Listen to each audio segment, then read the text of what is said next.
Hey, it's me, Vicky Marie. And in this video, as I'm delving into the Madeleine McCann case, in this particular video, we're going to talk about the Smith sighting.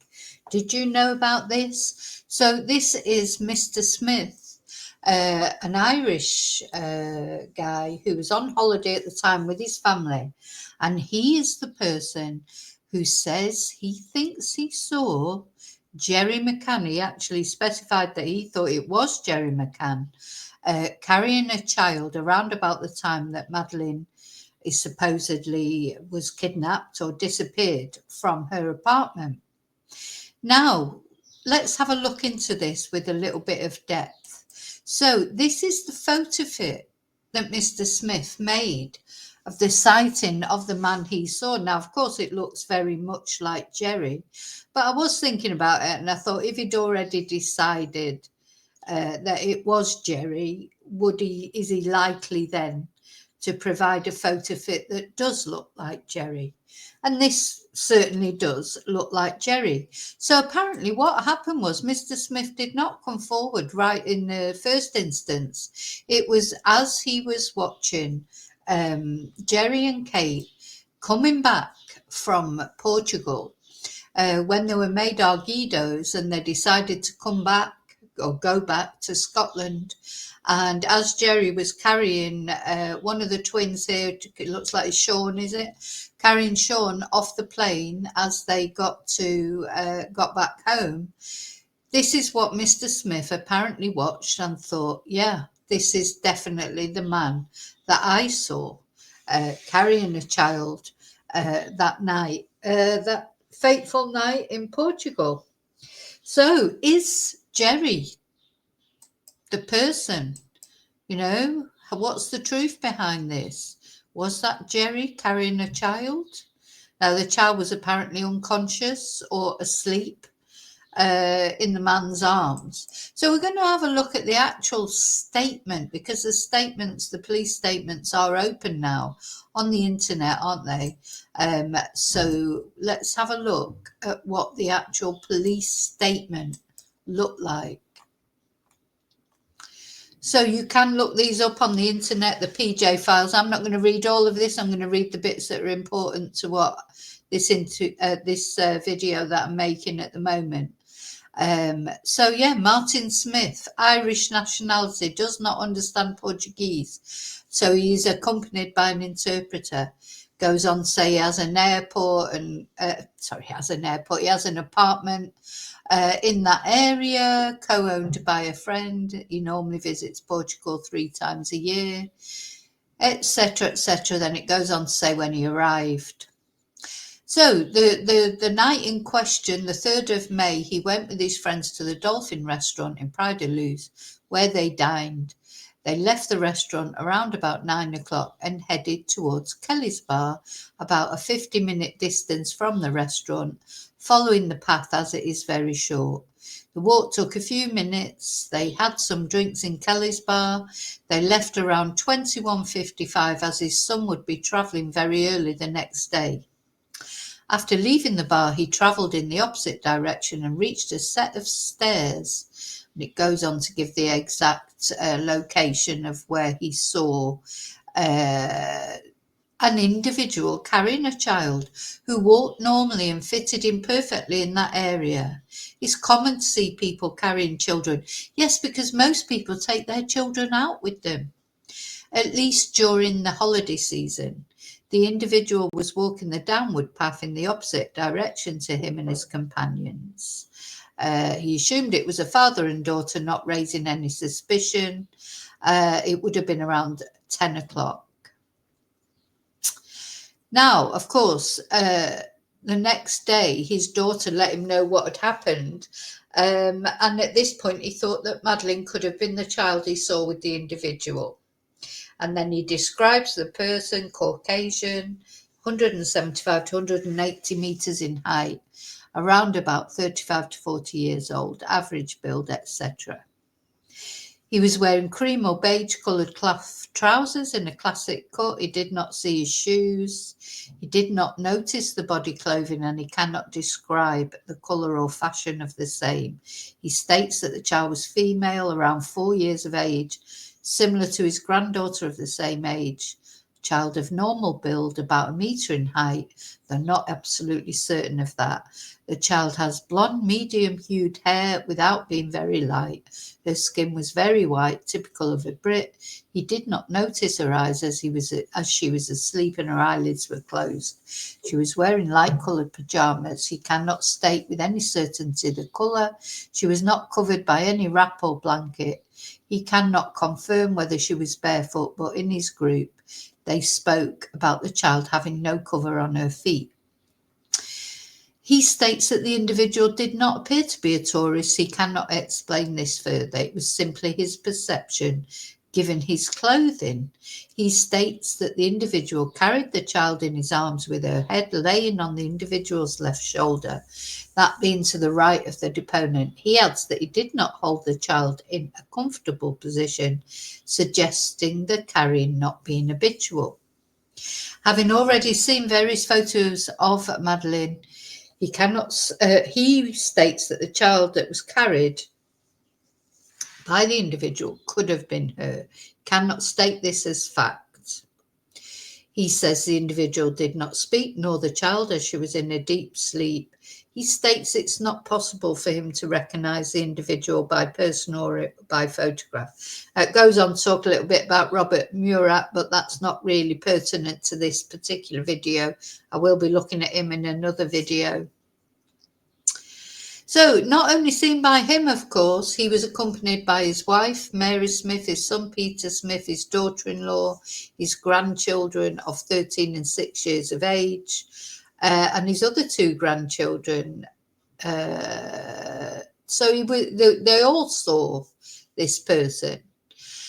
So he states when he passed this individual, he was coming down the middle of the road in the street, and the traffic was minimal or non-existent. So he has nothing else to offer the investigation. Now, going a little bit further, so then it goes on to take the other people's statement, which I'm not going to read out all of it. But I want to look at, this is the map. Of course, you can look at these on the internet. They're available on the internet. This is where apparently this person was seen with the little girl. Now, even if it wasn't Gerry, who was it? Nobody's come forward, let's say. So why? Why has nobody come forward to say, oh, that was me carrying my daughter home? Was it whoever did kidnap Madeleine? If it wasn't Gerry, was it whoever did kidnap Madeleine? Was she kidnapped after all? To me, it just seems a bit strange that anybody, including Gerry, I don't know who that, would Gerry really have carried Madeleine so blatantly through the streets of Pride de Luz if she was deceased? Or would anyone really carried her so openly through the streets? Why would they not have put her into a car? It just seems quite a blatant thing to do. I mean, it seems like you can I can understand that people might just fit in there carrying a child. Somebody would look at that thing, oh, they're taking their child out for the night. I've done it before with my son when he was little. You take them out in their pajamas, and they'll go off to sleep in their pusher. You wouldn't leave them at home in their apartment on their own like the McCanns did. That's what you do. You get them, they're going to fall asleep sooner or later. And if you want to stay out a bit later because you're on holiday, you would push them around. You'd have them, to me, you'd have them in their pushchair more than, just carrying them, unless when you went out, they were awake, obviously, and then they've fallen asleep while you're out. Many times, myself and my friends, we've pushed 2 chairs together to lay the children down because we've been out. But then why would you take them out in their pajamas?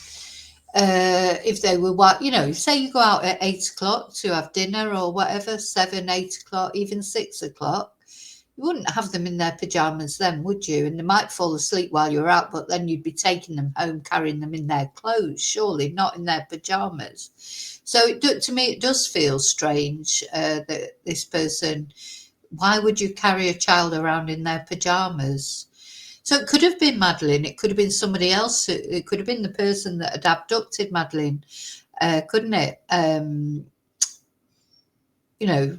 But just why would they be carrying her through the streets so blatant as that? I mean, if you kidnapped a child, surely you wouldn't want everybody to see you walking through the streets. But it does seem strange that this person has not come forward. I mean, this is one of the most famous cases ever. Now, it may be that they just don't want to, or it may be that they're not a person, maybe if they could be a person with their child, and they could be from any country. I mean, it's not only British people go to Pride of Luz, it's like there's all nationalities there. So it could be someone from a completely different European country who not saying doesn't know anything about this case, but maybe at the time didn't know anything about it.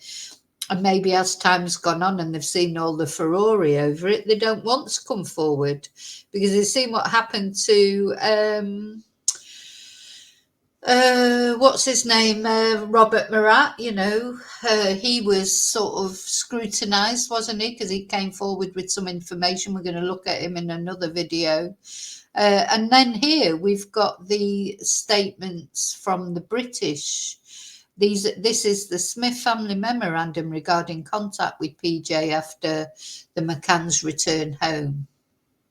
So, Martin Smith contacted our department stating that after having observed the McCann family on TV alighting from the plane, he believes that the person he saw carrying the child that night was Gerry McCann. So this was in 2007. He believed it was Gerry McCann. I wonder if he still thinks that. There was a big group of them that saw them. The thing is, he saw someone with a child. I don't think there's any doubt about that. And it's got details about that. And I'd like to do a really long video going through this whole thing, really. But not here, not in this video. I'm just doing these little snapshots of the case at the moment. So the Smith sighting, and it's important to remember this is different from the Jane Tanner sighting. She also saw a man carrying a child, didn't she? And that was eventually proved to be a tourist. So we'll look at that in another video. There's so many bits and pieces from this case that I want to concentrate on. But this just struck me. Let's have a look. Smiths walked past the culprit. New key to the Madeleine McCann mystery. This was in 2019. An Irish family who were on holiday at the same apartment as the McCanns may hold the key to finding out what really happened.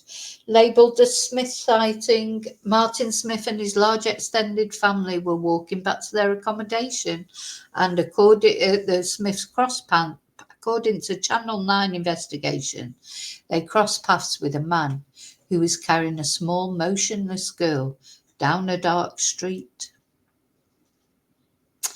Oh, that's something as well. They noticed that she was barefoot and they said to each other, oh, she's got no shoes on. So that was something that they noticed. So, yeah. What do you think? Let me know in comments what you think. Now that Reddit makes a lot of it. There's a lot of talk about it on Reddit. They're mainly sort of poo-pooing it. But he did say that, I think he said he was 80%. He says here 80%. I don't think he said it was he was 80%. 100% certain it was Gerry McCann, but it was quite a high percentage. And it was when he saw Gerry carrying Sean off the plane that it struck him the most. But yeah, like this person says on here, Mr. Smith basically said the man they saw carried the child in the exact same way as Gerry getting off the plane. But the problem is, it is a universal way to carry a child. I carried mine exactly the same way too. And then people going on to say, you know, white European person with average build and sandy short hair carrying a child the way everyone carries a child. It could be anyone. Could be the kidnapper. You know, we don't know, do we? But so this is just another one of the things in this case that are, you know, just another thing to think about. Do you think this was Gerry McCann carrying Madeleine, or was it somebody else carrying Madeleine, the kidnapper? Or do you think it wasn't Madeleine at all? You know, was it just some other holiday maker who just hasn't come forward, maybe doesn't know about everything? I mean, obviously, those two photo fits that Mr. Smith made, they are the spit of Gerry, aren't they? I mean, they just are. But as I say, if he was already thinking in his head it might be Gerry, that might have gone towards the conjecture. Now, one thing he has said as well, it definitely was not Christian B. You know, so when Christian B was arrested, he's, the current sort of patsy, if you like, isn't he, for the McCann case? What Mr. Smith did say, definitely was not him. And you can see these e-fits, they don't look anything like Christian B, if you know what Christian B looks like. Let's have a look actually at a photo of Christian B. We shouldn't we? So, yeah, let me know what you think. Was that Gerry? Or was it, somebody else just carrying their child? I'm looking for a sort of a decent picture of him too. Of course, the pictures of him now could do with a picture of him when he was younger, really, because, of course, it was quite a few years ago. Anyway, I think I'll just show you all these pictures of him. So this is Christian B. This is the man who's currently sort of in the frame, if you like, though it's falling apart. Oh, let me hide that. It's falling apart, the case, isn't it? I mean, it seems quite likely it's not Christian B, or then he's not going to get charged for it anyway. That's him. I mean, there's a sort of, not really a resemblance, is there? But anyway, Mr. Smith, he has said it wasn't Christian B for it. That's what he said. So we have to take what he said. He's the witness. But yeah, so who was it then? If it wasn't Gerry, it wasn't Christian B. You know, the person who looks the most like this photo fit is, of course, Gerry. But as I say, if Mr. Smith was already thinking in his head, it was Gerry when he made this e-fit, maybe that's why, hey? Anyway, the fact remains that this little one has not had her justice. If she is deceased, I mean, of course, there's always still that outside chance that she may not be. It'd be interesting to see what happens with Julia Wendell now that she's been arrested and charged with stalking. What sentence will she get? And why don't they just do a DNA test and just clear it up for once and for all? It's very strange, that, really. The more I think about it, because, I know maybe Julia Wendell is, maybe it is virtually impossible that she's Madeleine, but why not just do the test? Just clear it up once and for all. That's what I don't understand. Because if they did a test, that would be the end of it. if she's not their daughter. And wouldn't you want to know? Wouldn't there be a lingering doubt in your mind always if you didn't know what happened to your daughter? Surely, you know, you would just do it because just to, when I say do it, I mean, the thing is, the McCanns, what normally happens in these cases, as far as I understand it, certainly with the Ben Needham case, there's a DNA, DNA is held somewhere. They don't have to actually go and do a DNA test. Because their DNA is held somewhere, and then anyone, because they probably will get a load of nutters who'll say, "Oh yeah, I'm Madeleine McCann," or whatever. But if their DNA is held somewhere, the other person's DNA can be taken and just matched against it. They don't have to keep going to do a separate DNA test every time. I really don't understand this reluctance by the McCanns to do a DNA test, and just because Julia, if it's true that Julia isn't Madeleine, well, she'd have nowhere else to go with her claims then, would she? That would be the end of it, wouldn't it? So it's very odd. So that's a very brief explanation of the Smith sighting. Let me know what you think in comments. And I'm going to be looking into little snapshots into this case now. I've gone sort of down the rabbit hole with it and looking at all these little bits and pieces. This again, the McCanns really, they want to. Surely, I'm certain that they don't want more attention, so why don't they just clear it up once and for all? Do that. As far as Julia is concerned, it's Julia that has stirred all this interest up again. If they don't want this interest keep focusing, the easiest thing to do is just do a DNA test, or register your DNA, so that the police, they don't even have to have anything to do with it really. They register their DNA somewhere, and then whenever somebody comes to the police, says, "Oh, I'm Madeleine McCann," it's a simple test these days just to shut that down right there and then. So I don't understand this reluctance, to be honest. It doesn't cost lots of money. The amount of money that has been spent on this case, millions, millions, millions, millions, and still is being spent on it. And a simple DNA test that costs virtually nothing, that could make all the difference. So anyway, let me know what you think. Please don't forget to leave your DNA on the like button and subscribe for notifications for updates on this case or for other cases that we're covering. Thank you so much. I'll see you soon in the next video, and as always, may your God go with you. Bye.